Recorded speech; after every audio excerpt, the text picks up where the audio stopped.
de Cristo esteja sobre a sua casa e sobre a sua vida. Nós estamos aqui mais uma vez ao vivo para liberarmos uma palavra da parte de Deus para o seu coração. Hoje, além de liberarmos, queremos ser a palavra de Deus na sua direção. Quero te pedir também, quando você comenta, quando você compartilha esse vídeo, você diz ao Facebook, às redes sociais, ao YouTube, que isso é interessante, relevante para você.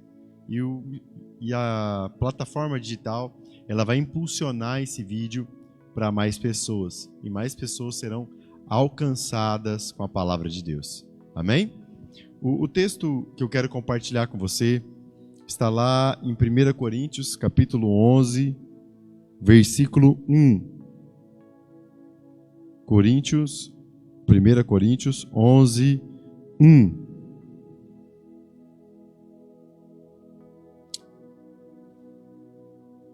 A glória de Deus. Deus é bom. A Bíblia diz assim, 1 Coríntios, capítulo 11, versículo 1. Sede meus imitadores, como também eu sou de Cristo. Eu vou ler novamente para você. Sede meus imitadores, como também eu sou de Cristo. Vamos orar?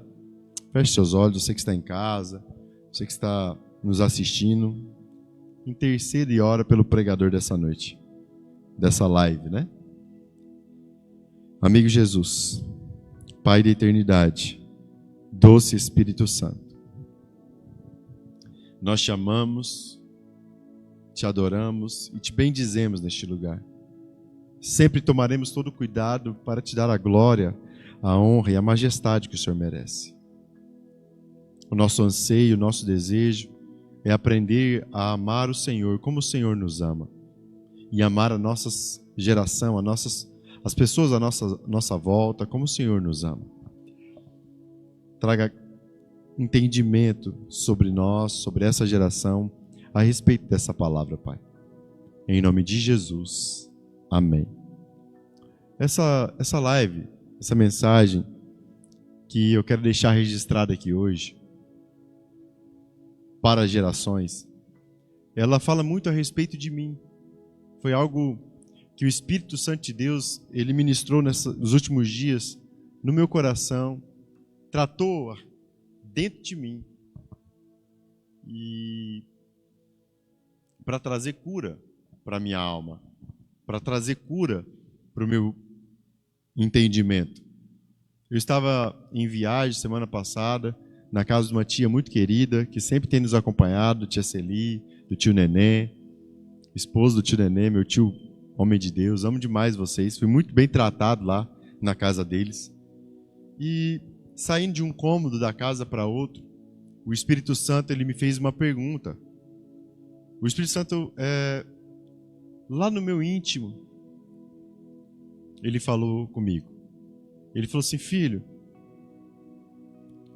qual é o maior milagre que a sua geração precisa? Quando o Espírito Santo fez essa pergunta para mim, qual é o maior milagre que a minha geração precisa?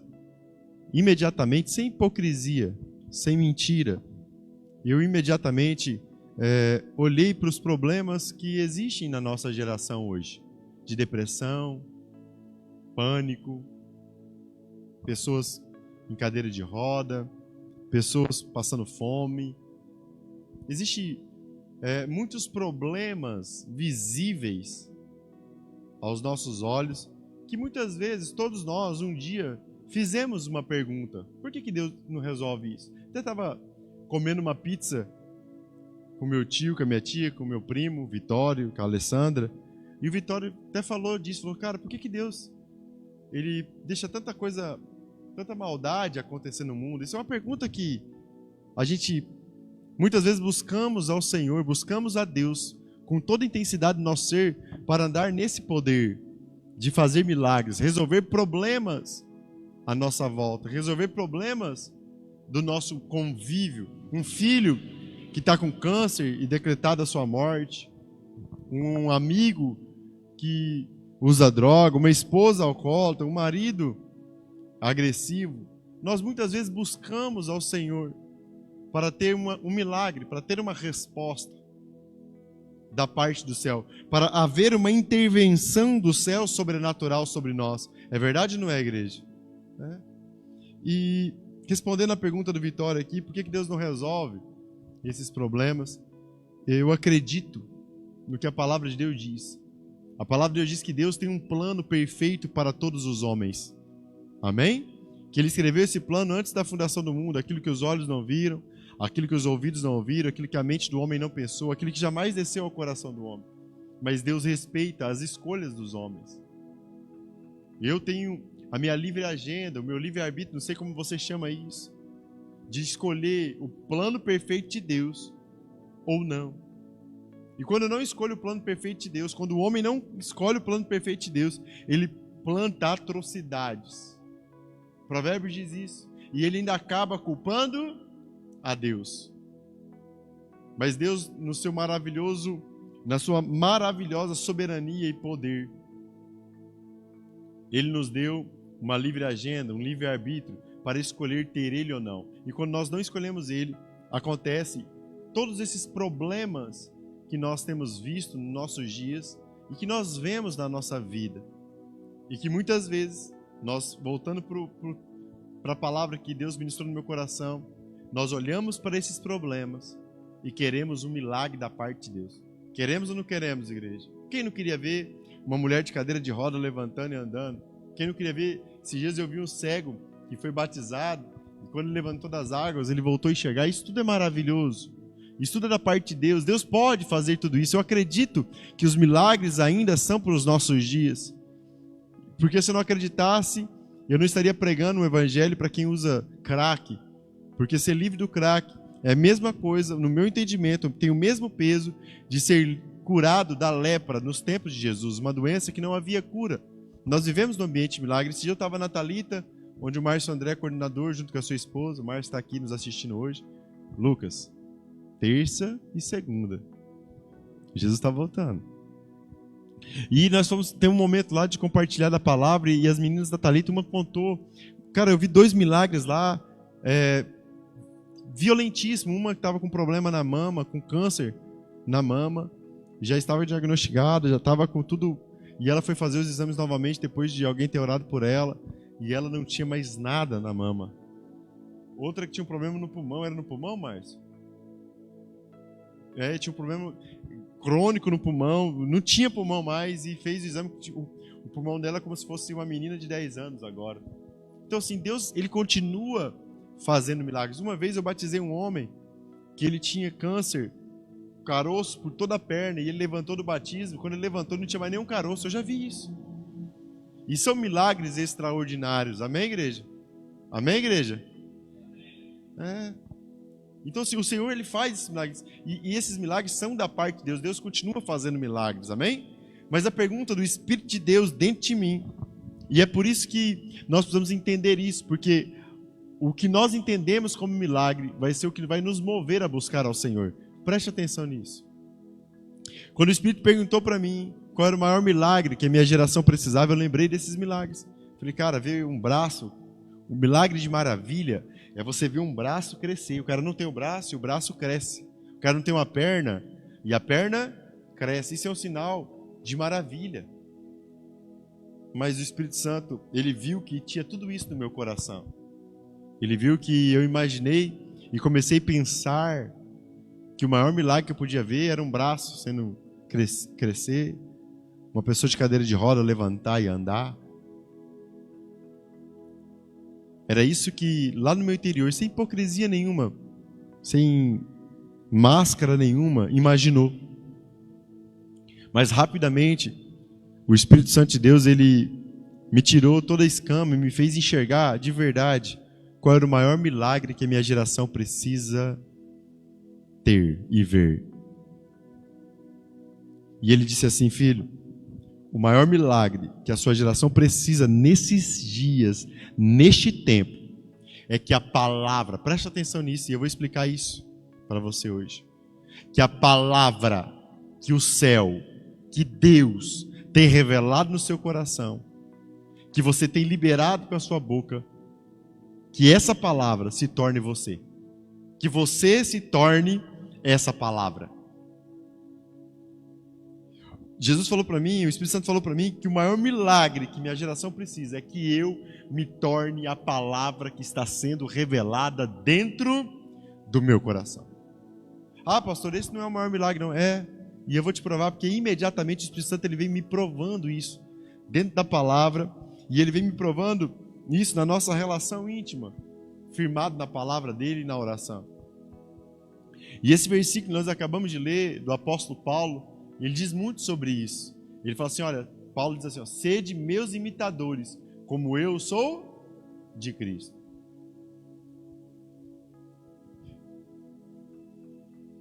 Nunca houve um tempo que a mensagem do Evangelho foi tão pregada quanto nos nossos dias.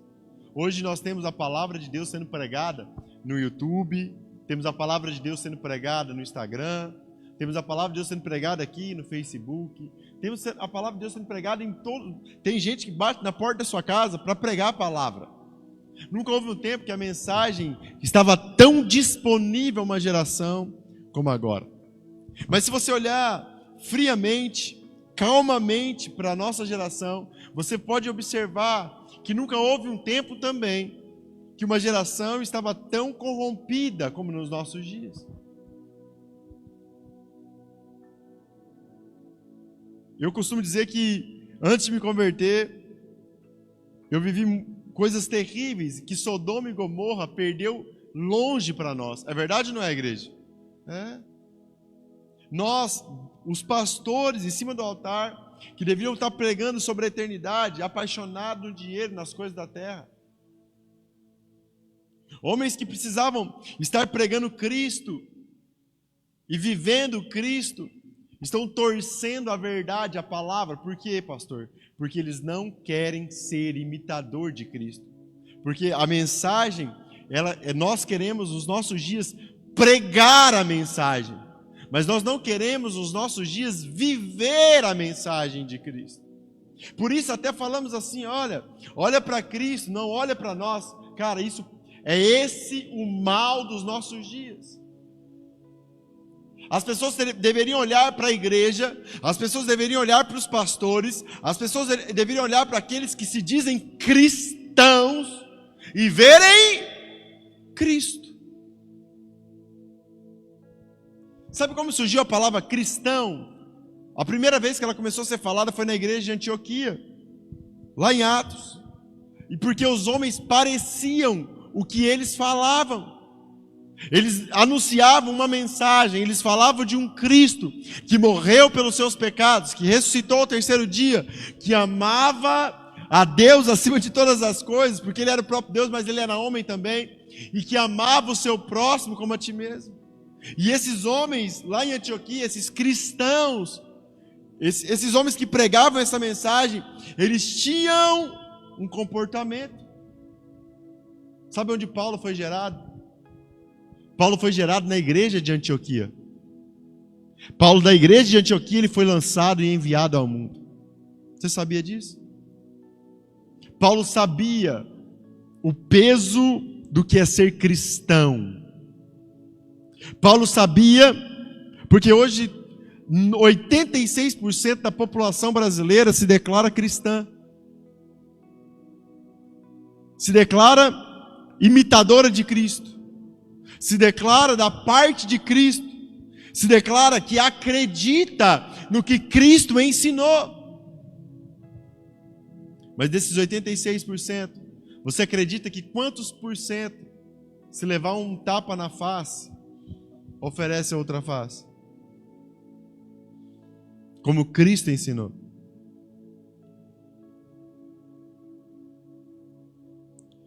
De quantos por cento? Desses 86%, se alguém roubar o celular dele, ele bota um crédito para o ladrão e ora, abençoando o ladrão que roubou ele. Porque Jesus disse, se alguém pegar a sua capa, deixa que leve a túnica. Jesus falou isso. Desses 86% dos cristãos dessa nação, que se declaram cristãos, quantos por cento dele fala bem, abençoa quem maldiz ele, quem fala mal dele. Nós estamos tão equivocados no entendimento do que é ser cristão, que nós que amaldiçoamos outro. Eu postei um versículo que está lá em Romanos, capítulo 16, versículo 22, se eu não me engano, que Paulo diz assim, ó: aquele que não ama ao Senhor Jesus Cristo, seja amaldiçoado. E quando eu postei esse versículo, e eu postei num grupo de pessoas que acham que são cristãs, e o cara colocou assim, forte, eu sei o que ele estava falando, o que ele queria dizer. Ele estava dizendo assim, olha, o pessoal da esquerda do Brasil, que não ama o Senhor, tem que ser amaldiçoado, tem que morrer, o presidente tem que morrer. Porque nós declaramos cristãos, estamos levantando uma bandeira de Cristo para lutar contra as pessoas.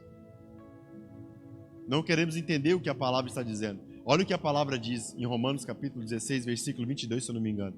Aquele que não ama o Senhor, seja amaldiçoado. E Jesus disse, escute o que Jesus falou em João 14. Aquele que me ama, guarda os meus mandamentos. Então quem ama o Senhor? Quem ama o Senhor? Quem guarda a sua palavra. Quem se torna a sua palavra. E quem se torna a sua palavra? Deseja o mal para o próximo, igreja? Não. Pedro já falava em 1 Pedro, falou assim, olha, não pagueis o mal que é feito para você com mal, mas paguei com bem. Mas porque pessoas se levantam com uma mentalidade, não precisa nem nos ofender. Fala assim para o seu irmão que está na sua casa, e você que está aqui, fala assim, não precisa nem te ofender. Fala, não precisa nem te ofender. Você se declara cristão, fala, se você se declara cristão, e não precisa nem te ofender. É só ser da esquerda, que já está ruim. Que você já está liberado para amaldiçoar, porque Deus já amaldiçoou. Não tem jeito, esse é amaldiçoado. O cara não fez nada para você.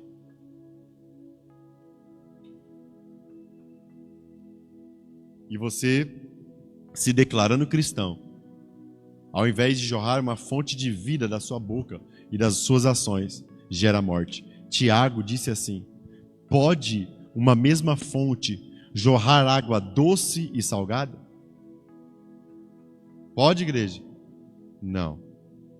E ele fala assim, ó, você com a mesma língua louva a Deus, mas amaldiçoa aquele que ele criou. Não está falando de filho não, porque filho de Deus é só quem crê em Jesus, está falando de criação. Nós, quando eu falo nós, eu falo os 86% que se declaram cristãos no Brasil. Somos os responsáveis pelo sofrimento, pela desgraça e pela dor que a nossa nação está passando.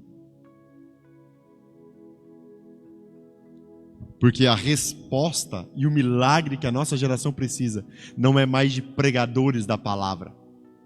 A resposta e a mensagem que a nossa geração precisa é de homens que se transformem na mensagem que Deus está revelando dentro do coração deles.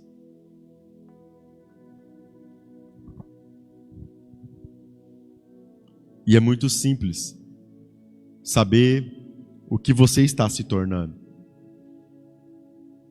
Eu falei de oferecer outra face, eu falei de tomar a capa, o celular, mas um mal que tem assolado nossos dias é o amor ao dinheiro. Nós estamos lutando com as pessoas por coisas transitórias e passageiras. Nós estamos lutando com as pessoas porque nós, sabe o que a gente faz? A gente vem no culto domingo, paga o dízimo, toma a ceia, acredita que cultua o Senhor, mas acaba o culto, eu já começo a amaldiçoar os outros. Tem pastor, tem líder nessa nação, amaldiçoando as pessoas em cima do altar, e ensinando isso para o seu rebanho, para as suas ovelhas. Eu estive com um amigo essa semana, ele não congrega aqui com a gente, e ele tem lutado muito para parar de falar mal das pessoas. E todas as vezes que ele está comigo, ele começa a querer fala dos problemas que ele está vivendo lá na igreja dele. E eu chamo ele e falo, cara, você não pode fazer isso. Só tem um direito. Ele falou, qual? De ir lá e falar para o seu pastor isso. Fora desse ambiente, de olhar nos olhos do seu líder, do seu pastor e falar, você está amaldiçoando, você está falando mal. Existe um versículo que é muito pouco compreendido nos nossos dias. O cara fala assim, olha, o poder da vida está na língua. Quem já leu esse versículo? E aí o cara fala assim, ó, minha mãe me amaldiçoou, meu pai me amaldiçoou, por isso que eu estou vivendo essa desgraça que eu vivo. Não, cara. O poder da vida e da morte está na sua língua, sobre a sua vida e sobre a sua morte.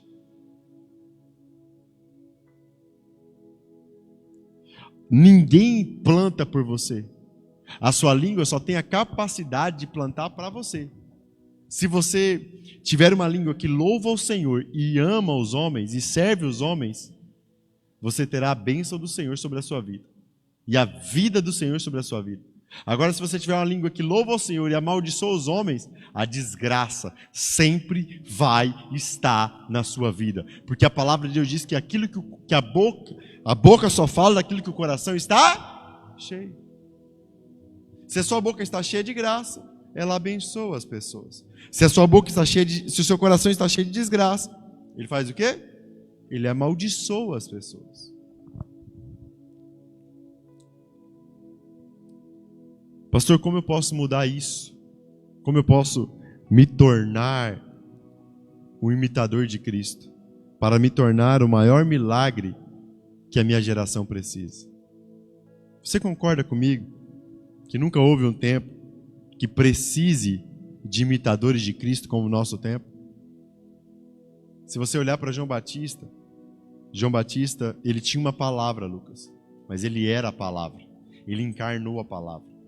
Jesus tinha uma palavra, mas Jesus encarnou a palavra. Se você for estudar os profetas receberam da antiga aliança uma palavra, mas eles encarnaram essa palavra.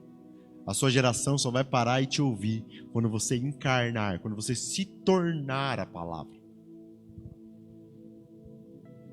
Quando você sair do lugar raso que você vive na sua relação com Cristo, e no ser como Cristo é, ser o imitador dele e se aprofundar nessa relação. Jesus, certa vez nos evangelhos, ele disse assim, ó, não se preocupe com o que é feito no interior da casa.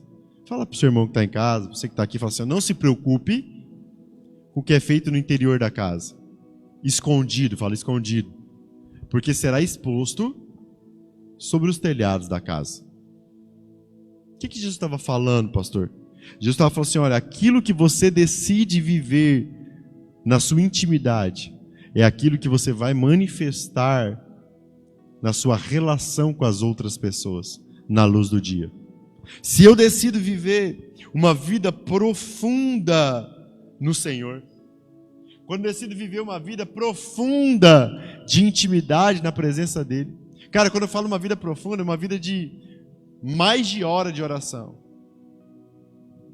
Pastor, por que eu tenho que orar mais de 1 hora por dia, pastor? Cara, porque é só você pegar no seu celular, que é um lugar que você tem muita intimidade, e você passa nele mais de hora. É só você pegar o seu telefone e colocar na sua palma da sua mão, ir lá no gerenciamento e ver quantas horas você ficou nas redes sociais. A média sua é de 4 horas no mínimo. Você está tendo intimidade com as redes sociais, você vai manifestar o quê? Cristo, igreja? Vai manifestar Cristo? Não! Sabe por que nós não temos exemplos de Cristo na nossa geração? Sabe por que nós não se tornamos imitadores de Cristo na nossa geração? Porque nós desaprendemos o segredo do Evangelho, que é conhecer ao Senhor intimamente, todos os dias. Porque nós perdemos o prazer de meditar na palavra, hora após hora. Ontem tinha oração aqui e eu não tinha completado a minha 3ª hora de oração do dia. E a minha esposa queria que eu conversasse com uma pessoa. E eu falei assim, meu amor, eu não vou conversar com essa pessoa. Ela falou, por quê? Eu Falei, porque falta 1 hora do meu combinado com Deus que Ele me pediu. Nesses últimos 6 meses, que eu precisava passar 3 horas com Ele. Sem Bíblia, só com Ele. E falta 1 hora ainda. Eu tenho percebido que quanto mais tempo eu passo com Ele, mais paciência eu tenho. Quanto mais tempo eu passo com Ele, mais coisa eu consigo resolver no meu dia. Quanto mais tempo eu passo com Ele, quanto mais tempo eu passo meditando na palavra, gastando a minha vida nele, cada vez mais eu produzo cada vez mais. Quanto mais tempo nós passamos nas redes sociais, quanto mais tempo nós passamos perdendo tempo no Netflix, com pornografia, sei lá com que porcaria que você está perdendo tempo. Porque, escute uma coisa, se a sua vida de intimidade, de secreto, é maior no celular e nos prazeres transitórios e passageiros, nas mídias sociais, no entretenimento, você não tem manifestado Cristo nas suas ações. Porque Jesus foi muito claro. Aquilo que é feito no interior da casa será manifestado à luz do dia. O que você vive no secreto. Fala assim comigo. O que eu vivo no secreto é exatamente o que eu sou. Por isso que nós não temos imitadores de Cristo nos nossos dias. Por isso que o maior milagre que a minha geração precisa ver em mim e ver em você, não é um coxo levantar, não é um cego ver, não é um surdo ouvir. O maior milagre que a sua geração pode ver em você é ver você abrindo mão da sua justiça, é ver você abrindo mão da sua razão, é ver você se humilhando quando você não consegue, é ver você sempre disposto a oferecer a outra face, mesmo quando estão falando injúrias contra você, inventando mentiras contra você. Mas isso soa tão absurdo nos nossos dias. Por que soa absurdo, pastor? Porque nós perdemos o sentido da palavra cristão. Ser cristão não é ser mais um imitador de Cristo. Ser cristão é ter um rótulo.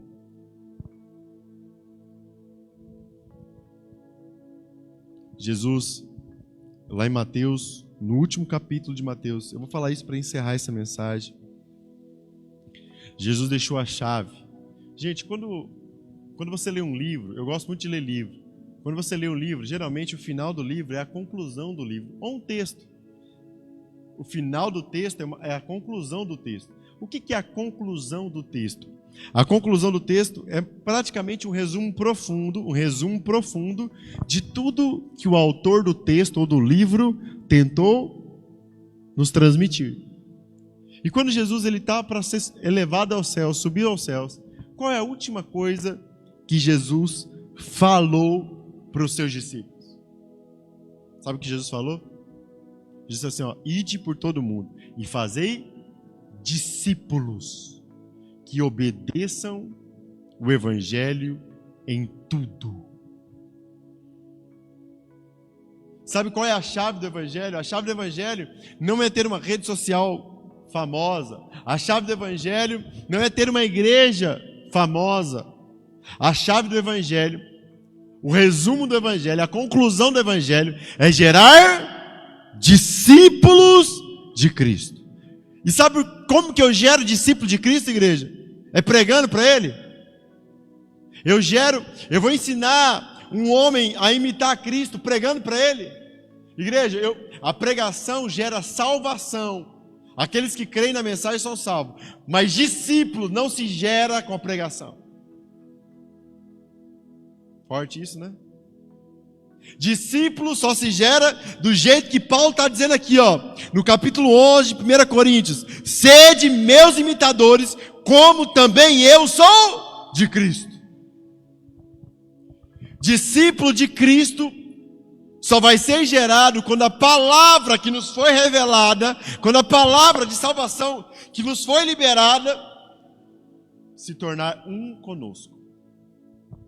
Quando nós vivermos essa palavra. Quando nós tivermos a capacidade e a autoridade de olhar para a nossa geração e falar assim, olha, sejam meus imitadores, como eu também sou de Cristo. Todo o resumo do Evangelho é para que você gere discípulos. Mas sabe por que é difícil gerar discípulo? Porque para gerar discípulo, você precisa estar pronto a oferecer a outra face. Você precisa estar pronto a abrir mão da sua justiça. Para se tornar discípulo de Cristo, você precisa decidir passar a vergonha e a humilhação que ele passou. Onde está escrito isso, pastor? Hebreus capítulo 13. A Bíblia diz assim, ó, saia para fora, onde Cristo padeceu a vergonha. E lá dá uma ordem clara para que eu e você também estejamos disponíveis a passar a mesma humilhação e a mesma vergonha que Cristo passou.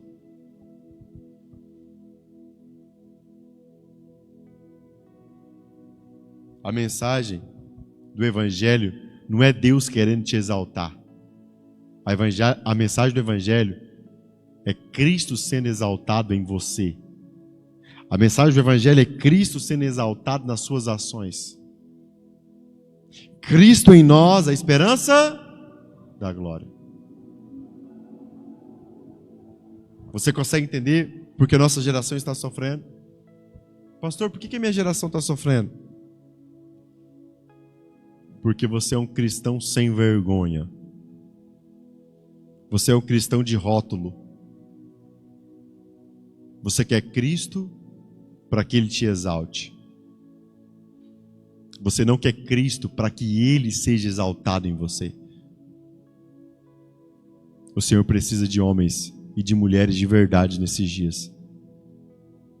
Homens e mulheres que decidam não mais viver a sua vida, mas viver a vida de Cristo, que não é a respeito dele, mas é a respeito de servir e se humilhar diante da sua geração. Amém? Essa é a mensagem que eu tenho para hoje e para gerações futuras. O maior milagre que você pode liberar sobre a sua geração é viver a palavra que Deus tem revelado no seu coração. Ser o imitador de Cristo, como Paulo foi, como os apóstolos foi, como muitos homens de Deus que ele tem levantado são. Essa é a sua missão. E essa é a resposta que a sua geração precisa de você. Entenda isso, geração do avivamento, e seja feliz. Em nome de Jesus. Amém. Amém.